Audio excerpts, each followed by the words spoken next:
là màu yếu cháu cậu có chiêu ấy mà. Ở tại một cháu một chiêu luôn. Đây này. Hello. Một câu đi cháu.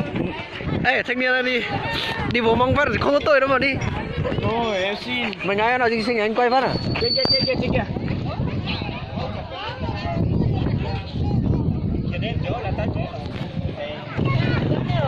Kéo đi em ơi. Kéo về nhà làm vợ đi em.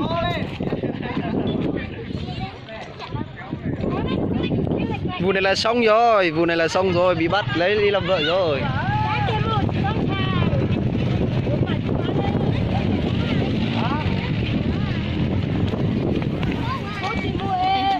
Tình yêu, à nhầm, người kéo không có tội, đừng có anh nhá.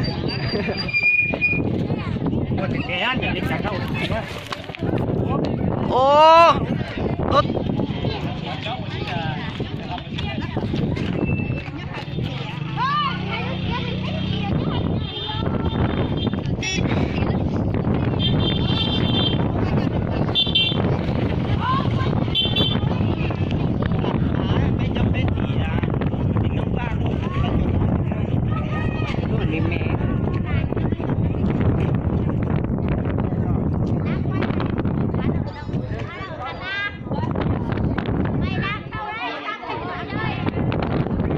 gặp gỡ rất chờ đợi.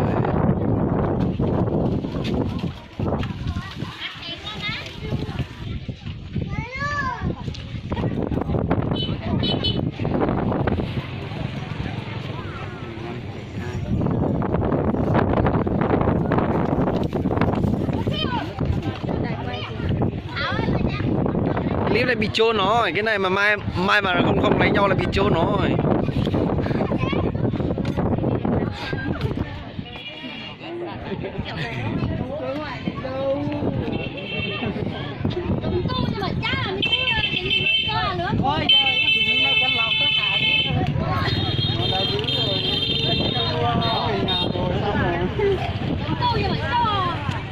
Kéo nhanh lên về nhà bóc xèng em ơi, nhanh lên. Kéo về nhà để bóc xèng chứ. Chẳng biết con xèng không ta.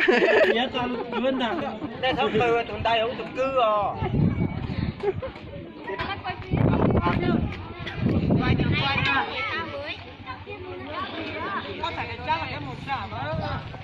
Anh em đâu vào hồ đi.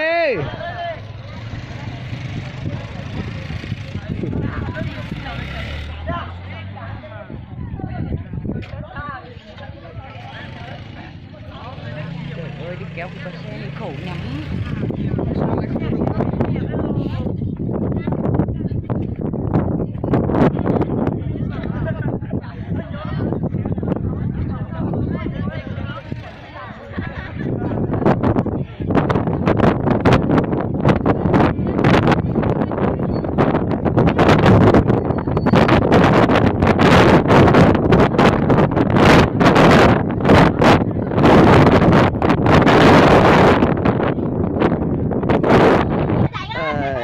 Hello, hôm nay Tuấn đưa bạn đi chơi. Đi đây rồi. Đi đây. Ôi xin lỗi nhá, phải chôn mình. Anh phải chôn bạn. Tao đang ở Hà Giang cơ.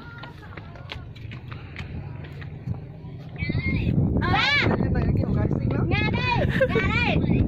Xong đâu? Con đang Hà Giang đi đâu? Con Nga.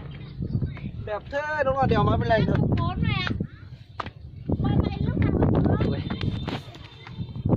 Bắt ngựa đấy mày à? Bắt ngựa đây chùa. Dưới này lấy tao một phát trực tiếp đây này. Mày, bây giờ mày còn phát không mày? Chẳng bắt à? Tao chỉ bắt cả tao rồi. Tao chỉ bị bắt. Ui, họ bắt đi đến đâu rồi? Đi nào, đi lên nào. Đi thôi.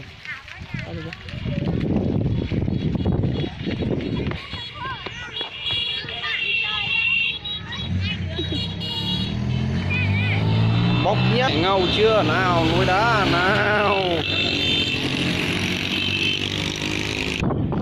Đấy, hai vợ chồng trẻ kéo nhau đến kia rồi. Đấy, thấy chưa? Đấy, sắp được bốc xèng rồi các em ạ. Ồ, mình sẽ kết thúc kênh tại đây.